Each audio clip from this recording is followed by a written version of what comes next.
it is time for Do the Thingathon. It is like just past 10 a.m. on the 24th, and I want to read the Diabolic series by S.J. Kincaid. So we've got the Diabolic, the Empress, and the finale, the Nemesis. So I read the first two, I loved them, and then it took an eon for the last book to come out. Yep, 2020. So it took like 3 years for this to come out. They're all quite short, and at least the first two are very fast paced, and it's formatted relatively large. So I'm confident if I knuckle down, I can get through these. This was like my #1 goal for like books to read this year, that I was like, if you don't read these 3, you're broken. You're bad. So I really want to read these. If I do end up being Superwoman, I do want to catch up on Colleen Hoover. So kind of like Slammed, Point of Retreat, Regretting You. I just picked up Layla. And also I haven't read Ugly Love yet. I've got some bagels in the toaster. I'm going to eat those, make some tea, and then I'm going to read my little heart out. I do also have like rehearsal tonight, so I do want to find some time to like rehearse my stuff. I plan on like updating you like how many pages I'm reading. I'm probably going to do a mostly spoiler vlog for this. I've gotten out my little tabs, so I might annotate them. I don't think there's going to be many tabs for like emotional or cute stuff. It's just going to be like, oh my god, that was crazy, or like, oh my god, that was cool technology. Let's see what I can remember from this trilogy. Killer, Robot, Bodyguard. We're in space. Bam. Daughter, and they become like besties. Killer Robot chick, Decoy. King of the Galaxy. Indoor, outdoor. Politics, poison. It didn't work because she's a robot. Killer Robot dog creatures. That used to be me, a mindless killing machine. I am programmed. I'm not real. I don't have a soul. I can't love. Queen bitch we didn't like, and we like sent her off into space. It's for the gods. I've been reading for half an hour and I'm 3 chapters in. I'm averaging about a page a minute, which is good. There was just something funny that I wanted to share. Nemesis is the name of our robot killer chick. Sidonia is her like ward. There is royalty and parliament. So there's an emperor, but there's also senators. This religion, they're the Helionics, where they like believe in like the stars and like things that are natural.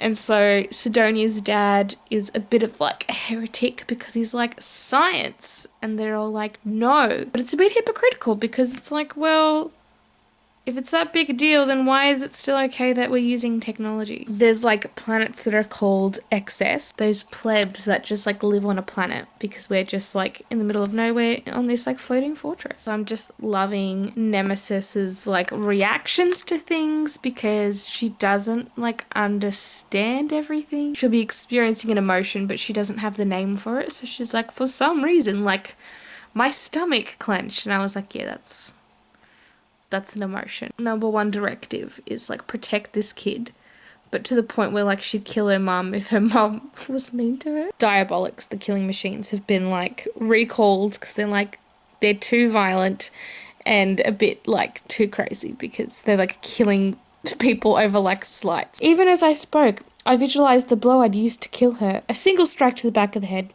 No need to risk her screaming. Donia might emerge from her chambers if she heard anything. I'd hate to murder her mother in front of her. She has that sense of, oh, you know, she wouldn't want to see her mum murdered. And I'm like, she probably wouldn't want her mum murdered, period. Online, like, avatar chat room. All the senators' kids, so anyone that's going to, like, ascend to have power, so they can kind of, like, rub shoulders and network. And then we meet Tyrus, which, like, I'm like, oh, that's his name, yeah. And he is the Emperor's son, so he's gonna like ascend to the Emperor, and he's a bit like Hamlet, where like he's just like doing crazy shit and no one knows if he's actually like crazy or not. So they're all there in this chat room with their avatars. They can make it look like whatever they want, and he's just there like naked sipping from a cocktail. Hey bitches. They're all there like, what a magnificent outfit you've chosen. Such fine clothing. So it's a bit of like an Emperor's New Clothes thing where he's like trying to pass it off like, yeah, I'm totally wearing clothes. And because people just want to suck up to him, they're like, yep. From what I remember reading this last time, a lot of it is an act. Like that's how he keeps people from realizing how smart he is and keeping a target off his back by just being like the eccentric Crazy man. One of the first scenes we have with Sidonia after we've acquired Nemesis is she's like sculpting, but she's using like a laser. She's there like lasering this statue, and like it's about to fall on her because she like, you know, Jenga, it just was gonna fall, and she was just like oblivious, and the Nemesis was like, Phew. She did an Edward Cullen. She saved her. And she was like, oh, I didn't even know. I'm gonna read for a bit more. I'm a bit tired.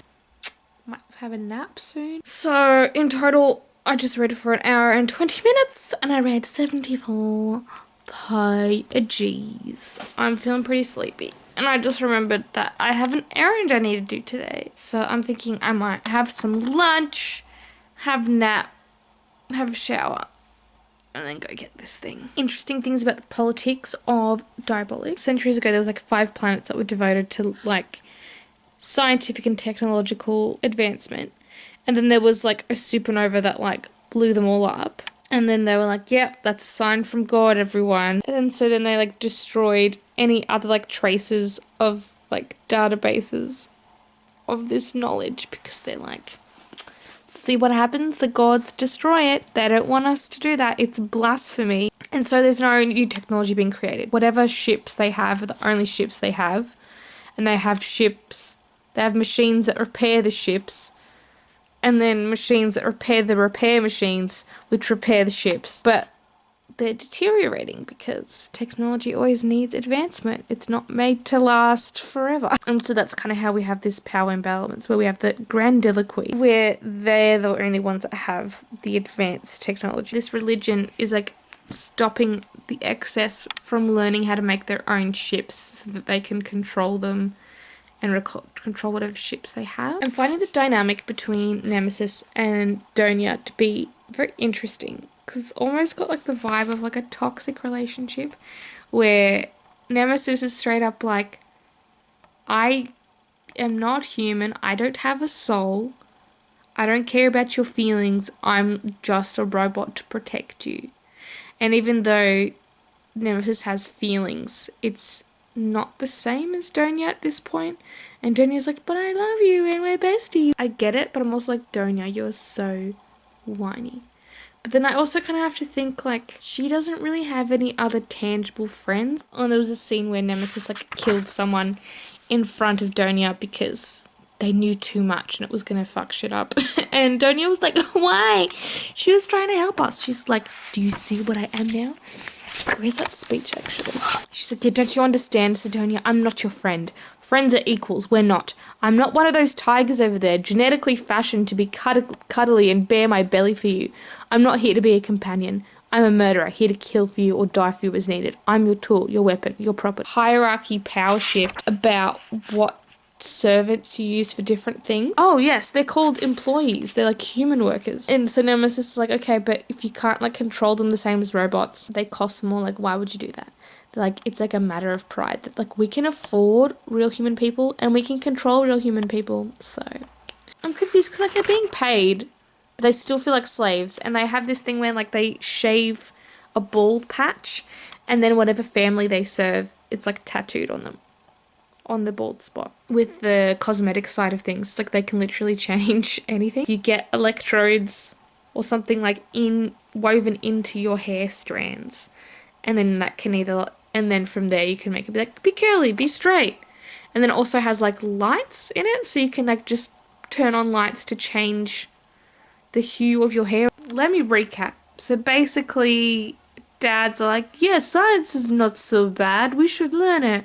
And so the Emperor's like, well, bring your daughter to me. As in, like, he might kill the daughter as revenge on the dad. So Nemesis is now going in her stead, pretending to be Sidonia. And so Sidonia finally finds out that she's, like, going to go in her place. And she's like, no, what if you die? And I'm like, look, I hear you. But also, she is so much more equipped to defend herself than you are. She's like, well, if you go and you die, I'm going to throw myself out of the airlock. And she's like, what are you going to do? So if you die, I die. So she's kind of blackmailed her to have self-preservation. Like, Sidonia, why are you like this? Okay, it is Tuesday. I ended up reading a bit, but I kind of slowed down my speed because I was tired. But before I went to bed, I got up to page 114.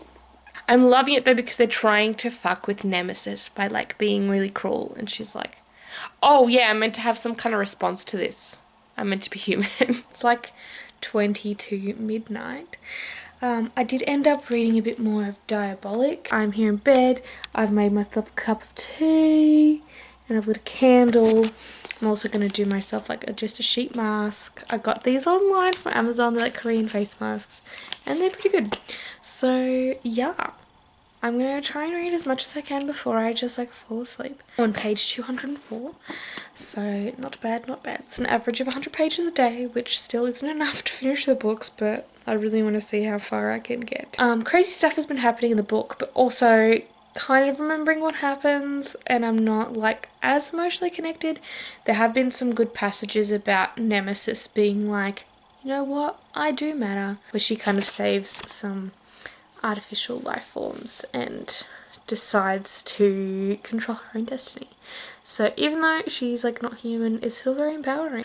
I read like 20 pages last night before I was just like nodding right off. I'm back in my reading chair. I love this chair.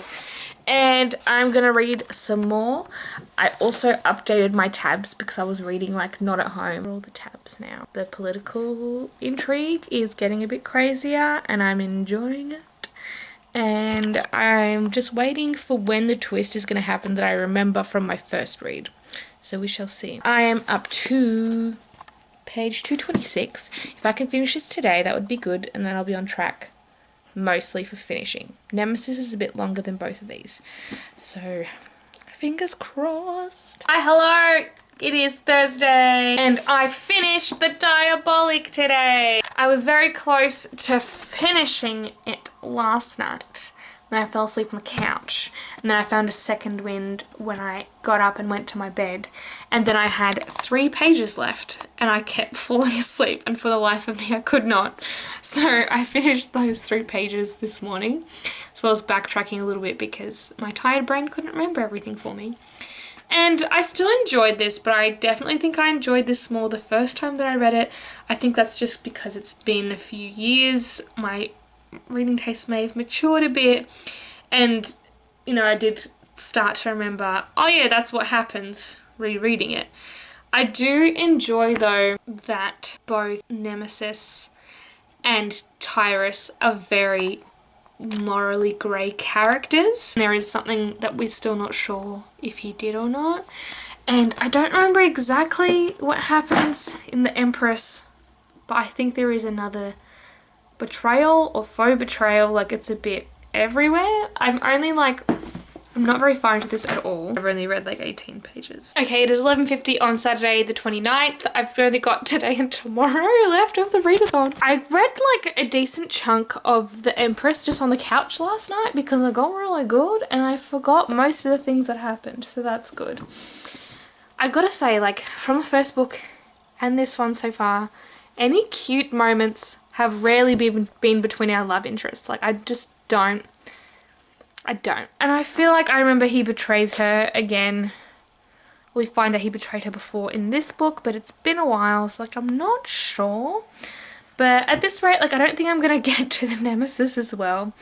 And that's the thing, I always kind of start strong with these readathons and then I get a bit burnt out and I don't want to just be doing one thing all the time. It is 9:42 on Saturday.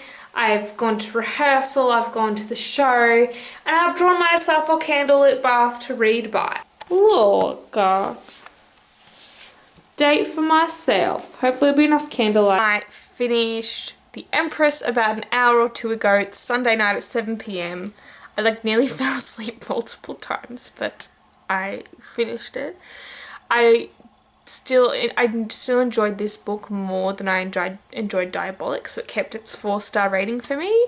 There was just like endless like twists. Like, I had so many yellow tabs in it for just every time it was like an oh my god, but also I must say, like, there was a plot point that was repeated over and over again where it was just like spaceships just getting like crashed, or like, you know, people getting sucked out into space and things catching on fire. That happened like at least like 4 times. 5 times in the Empress. So now I'm up to the Nemesis, which I haven't actually started. This is what it looks like naked. I'm really happy with this one. I'm not stressing about reading this. I think I just kind of want to start it and we'll see. I'm not going to stay up till midnight just to finish this because I'm like, I also just need time to like take it in. And also I have some Drag Race to catch up on. I might still keep vlogging until I finish this, so it's like the whole series, but we'll see. Alright, hello, it is Monday, 31st, 11:29, and I started the Nemesis, but I'm only like 40 pages in because I just got sleepy. As mentioned earlier, I did read this series like back when it came out and I really loved it. I think it does hold up, but I do kind of see some more flaws now that I'm a bit older. But I generally don't read super analytically, I just read it for fun. So if I enjoy it, if it makes me think, if it makes me feel, it's good. So the Diabolic, I think I originally gave this 4 stars. I bumped it down to a 3. I think it was still good, but it started strong, but then it kind of just slows down. I really enjoy the moments where we see Nemesis become a bit more human. And I think I have to correct myself a bit where I say she's a robot, because she's not really a robot. Like, she's not actually like mechanized metal. She's just an artificial test tube baby. She's actually synthesized from like different creatures, so it's like she has the heart of a kangaroo. So yeah, I did kind of mark this part where we finally see her laugh for the first time and she doesn't realize what's happening. And I love that this happens with her dog Deadly. I care more about the dog than I do about the people. Yeah, and then when we have the twist where Donya's like actually been in love with her this whole time, I don't really believe that, or like if I do, I'm like, this is a toxic kind of love, and also like you haven't really met anyone else. Same with Tyrus. Nemesis like hasn't really like met anyone else. Like a few people, but like she kind of just jumps on the love bandwagon very quickly. I would say I think like the strongest aspects of this are the plot and the world. Although, that being said, there is a massive plot hole where like a technology is like introduced in this book that would make events in this book not likely. So the whole dealio is that they have the technology to completely alter their appearance, where like you couldn't even tell it was the same person anymore. And that is how we get Nemesis to be an imposter. But then in the Empress we find out that they have identity chips. So you're telling me you're summoning like very important political people and you're not even going to scan to check if it's actually them. Towards the end of the Empress and the beginning of Nemesis, we have other characters masquerading as someone else, but we don't really have a way to check, or we don't check, and I don't understand why. I do think the ending of the Diabolic was really awesome, because even though we have Tyrus and Nemesis end up together, it's not in a happy family kind of way. Like, we're still unsure if Tyrus was responsible for the death of Donia. I'm just giving up on any non-spoilers at this point. And it's kind of like I can choose to trust him, and if I find out like a year from now, 10 years from now, like I'll kill him. And he's like, yep, sure.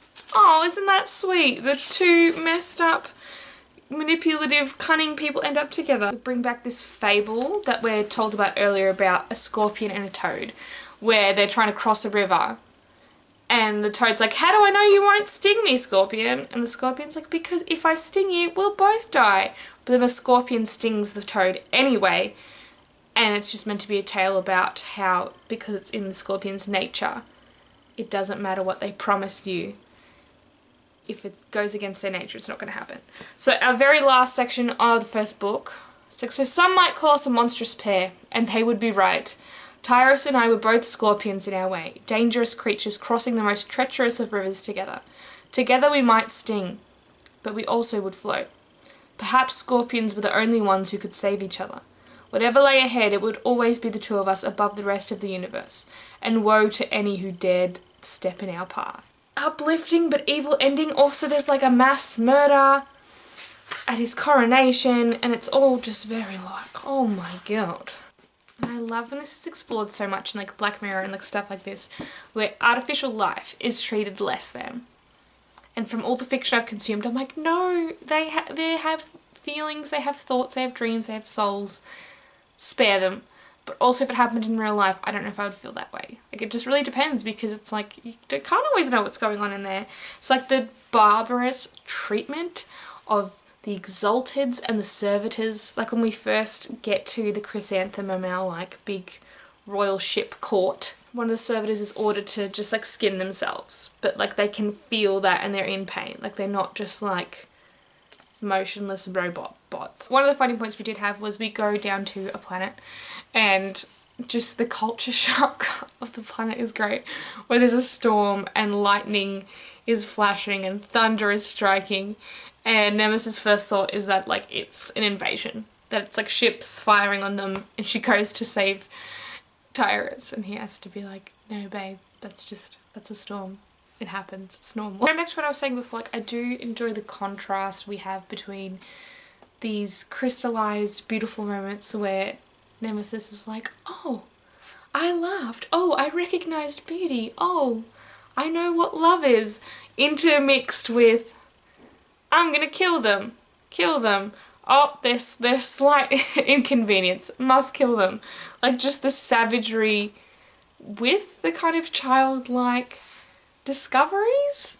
It makes Nemesis a very interesting character, because they're not human, but we're starting to see them as human, but then also we're seeing them just be absolutely savage. The Empress. I did feel like a lot had changed from where we left off to where we picked up, but I don't necessarily think that's bad, where Nemesis really latches on to, I must destroy any threat to Tyrus, no matter what. So there's this whole debate about what to do with Debonair. His cousin, who is, you know, brain dead, but is the only other living relative. And so they have this conversation where Tyrus is like, yeah, don't kill her, we need her. And then Nemesis goes, nope, I need to kill her, she's a threat. And so it's just a bit like, okay, already partnership, the like fragile partnership we had earlier is gone. Or at least very frayed. And she accidentally kills the wrong person. So what a classic.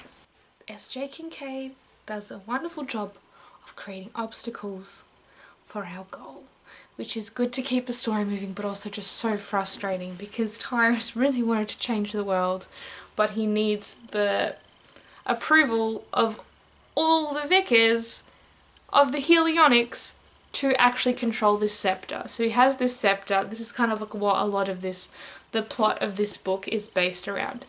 Where it's a scepter, you have to have Demetrian, you have to have royal blood for it to work, and the approval of all the vicars that have this chip and have to say magic words. Because why not? Except it's not magic, it's just science. And this scepter allows whoever is the emperor or the empress to control all the ships in their like star system. So like over 1,000 ships. So that is kind of what keeps this hierarchy in place. So if anyone turns on them, they can be like, well, I'll just explode your ship. We get a lot more backstory in this about how we got where we were, and I really enjoyed that aspect of it.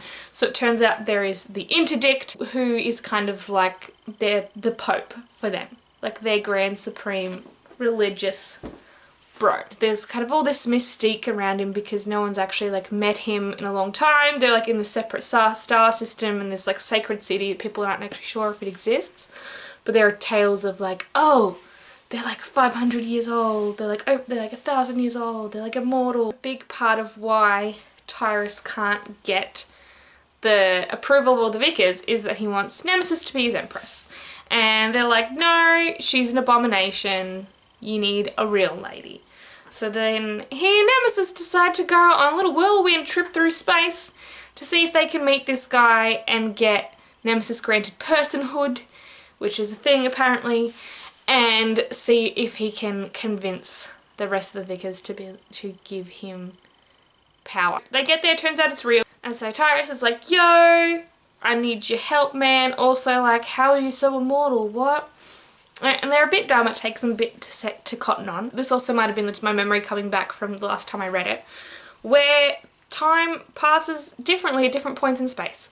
which is like a trope that's so used in sci-fi that I'm like, come on guys. Time passes slower than it does in our main part of the galaxy. 12 days is like 3 years. And so he's like, yo, dude, give her personhood and make them all agree with me. Nope, you're young and dumb. And come back in 20 years, and if you're still together and you still love each other, then I'll do it. We can't wait 20 years. So they kidnap the guy and make him do it. They don't even convince him. He convinces himself that this all happened for a reason. And so Nemesis actually is like holy and like a person, and she gets personhood, and as proof she gets kind of like this glowy symbol tattoo so everyone knows. Also, it turns out all this rubbish business about scientific advancement, no, has been misinterpreted. So that's fun. So the interdicts are being like, don't tell me you don't know about basic physics. And Tyrus is like, why would I know that? You outlawed that. And he's like, oh no, not for everyone. Just for like the peasants. But we come back and it's been a year for everyone else's time without an emperor, and they don't know what they're doing. And of course we have someone that's come in to snatch the power, and that's where we have Passive, and he's like, babe, we can do anything. And it turns out we can't do anything. And so he gets there and he's like, guys, look, Nemesis is the person now. The interdict stands science is allowed. And this arsehole has like the audacity to be like, no, that's not true. You like tricked the interdict into doing that. You accused the interdict of heresy? You dare?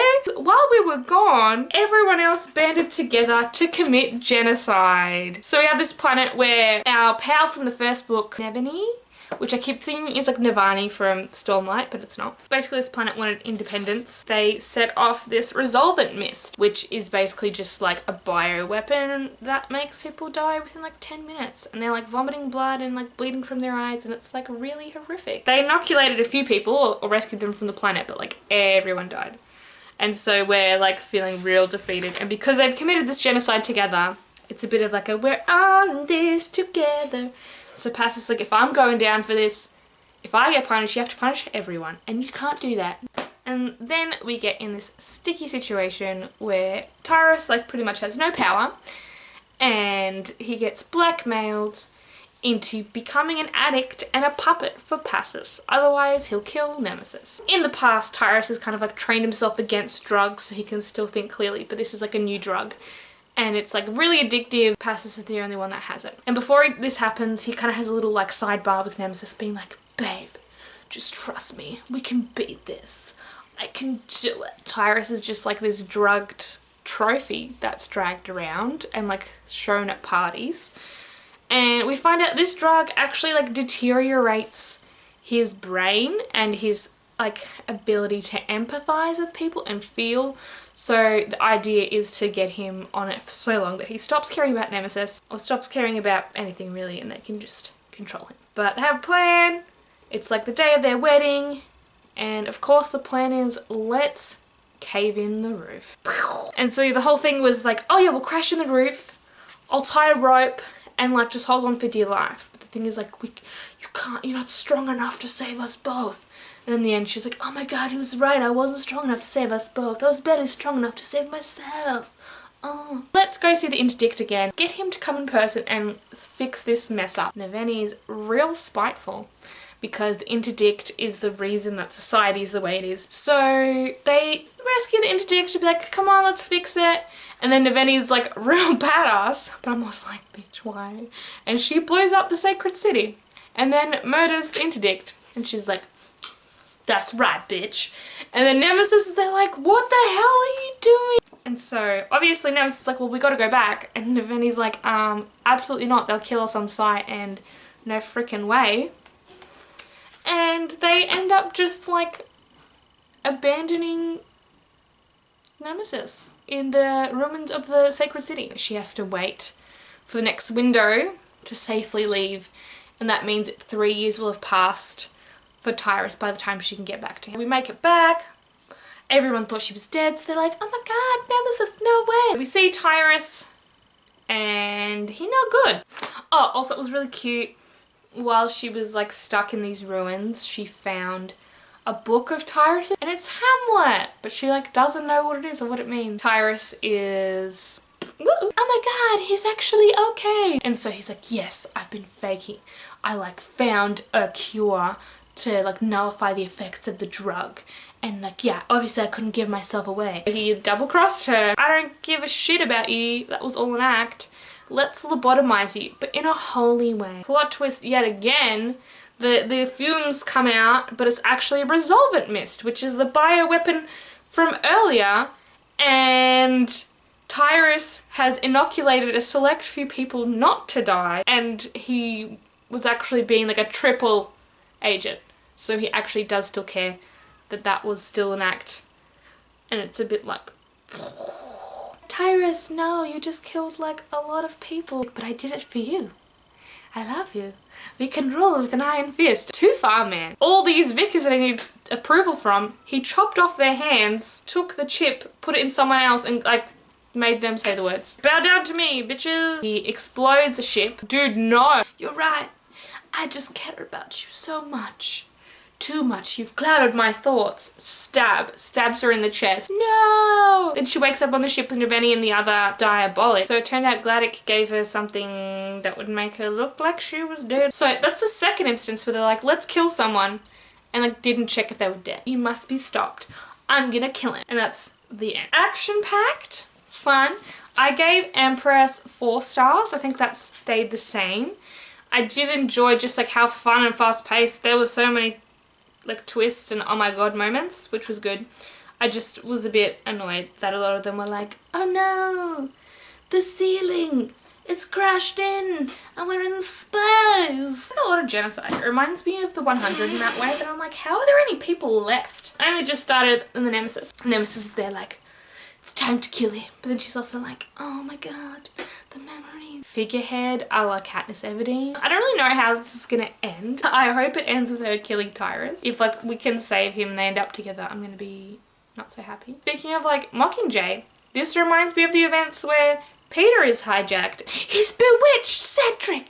He's bewitched! Ideally, what I would love to happen in Nemesis, she starts to see the bigger picture, kills Tyrus, becomes the Empress, and is like the best Empress because she's a Diabolic. Or I wouldn't be mad if she died. Like if Anguish killed her, or like Naveni, that'd be cool. I just like some more clarity with Nemesis's character, because a lot of the plot, she hasn't been an agent of herself. She has just been kind of pulled along for rides, or like just defending the people she cares most about. So I'd love to see her break out of that and work for the greater good, or fully come to realize that just because you love someone doesn't mean that they're a good person. Update on Nemesis. There's like introduction of like these crazy drugs where they can only be like harvested from like living flesh.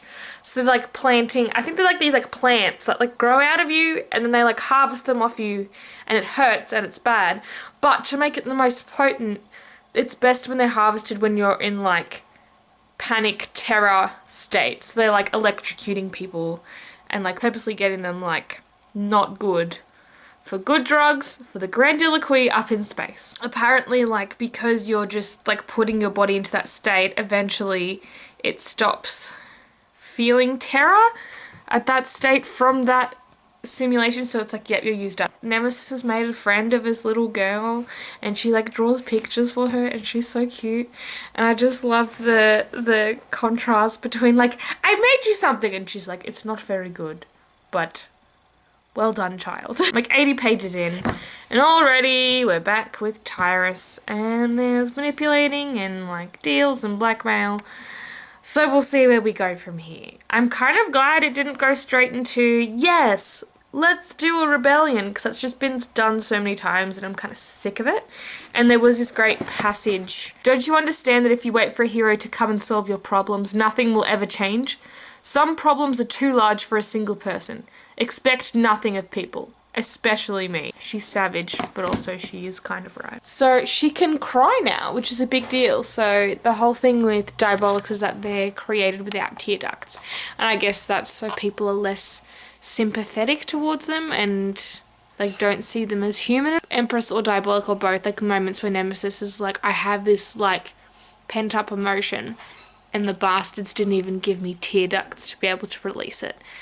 And now that she has them, she hates it. And I just found it funny and endearing that we kind of have this moment where it's like, how do I make it stop? And I'm like, I've definitely been there where I'm just like, I am crying and I can't stop. Once again, we've allowed ourselves to be manipulated by Tyrus. A bit of annoyance at how some of the stuff has kind of happened or developed off screen, like off the page. So like, yeah, now we're like got this really strong friendship bond with Anguish, and that's kind of happened just like in the background. It's just kind of glossed over, like, yeah, we're really good friends now. Also, I got book mail, so I figured I'd just open it in this reading vlog.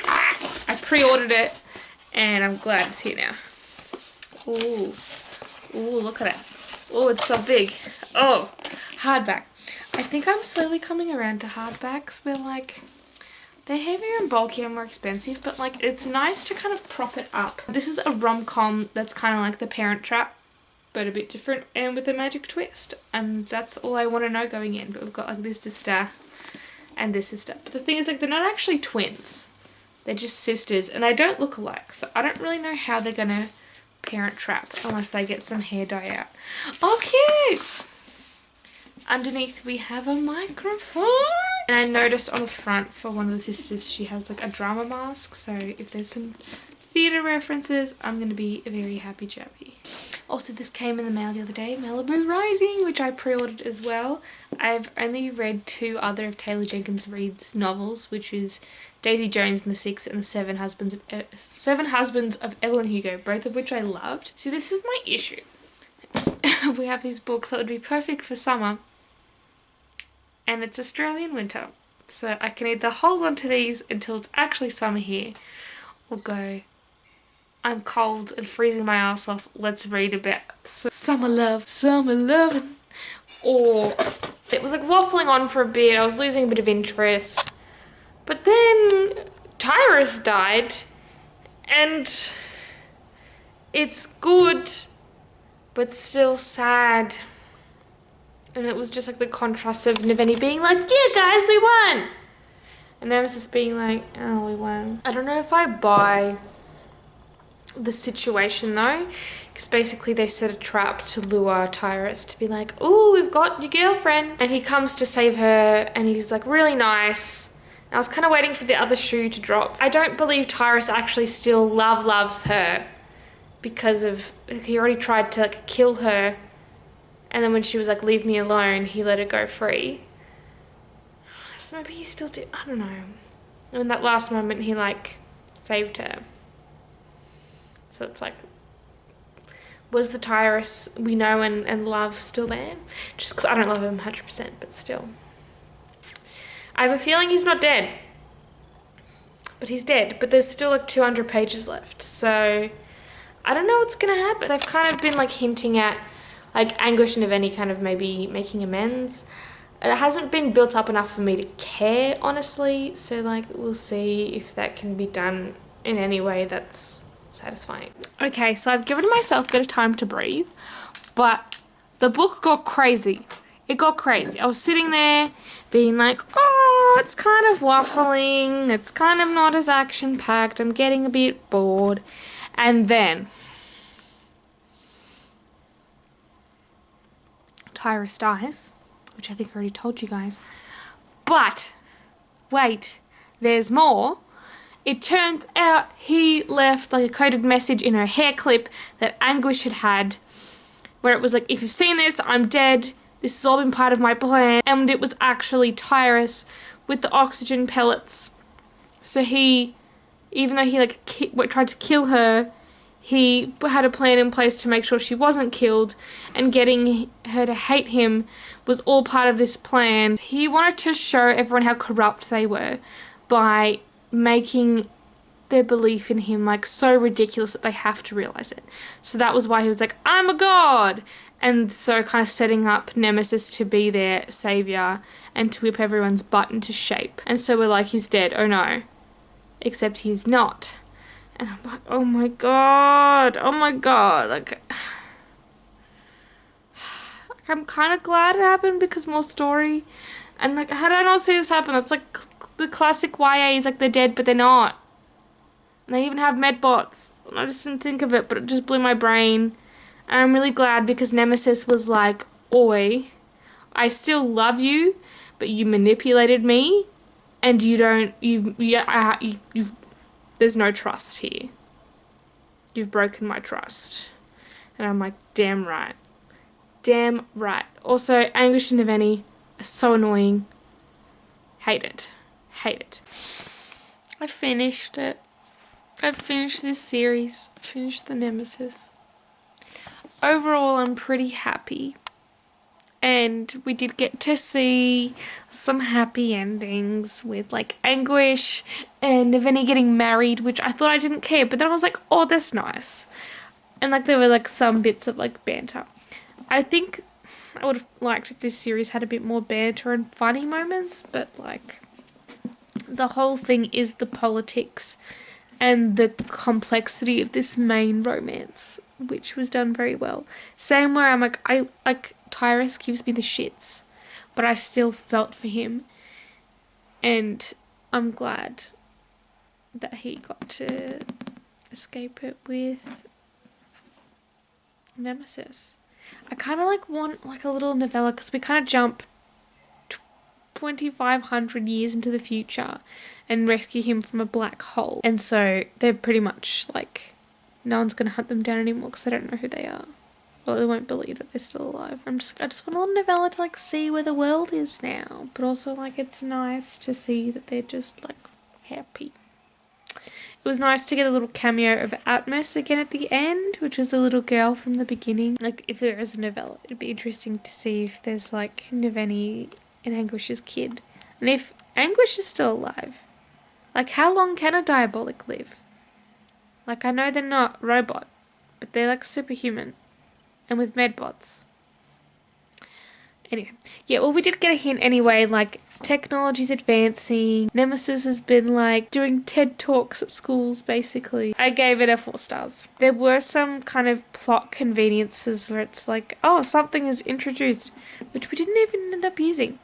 So something that was introduced was a truth serum, which like Divergent wants their idea back, but this had never been mentioned before. And because this world is stuck and there's no technological advancements, it's like, well, why wouldn't we know about that? And why wouldn't we have used that before? Especially with all this scheming, that'd be an easy way to know what's up. So they've had the identity chip, truth serum. Also, you can test someone's blood to check if it's them as well. And they do that to check that Nemesis is Diabolic. So I'm surprised that that wasn't something done earlier, but I guess they weren't as suspicious because I thought they were all dead. I don't know. But yeah, good night.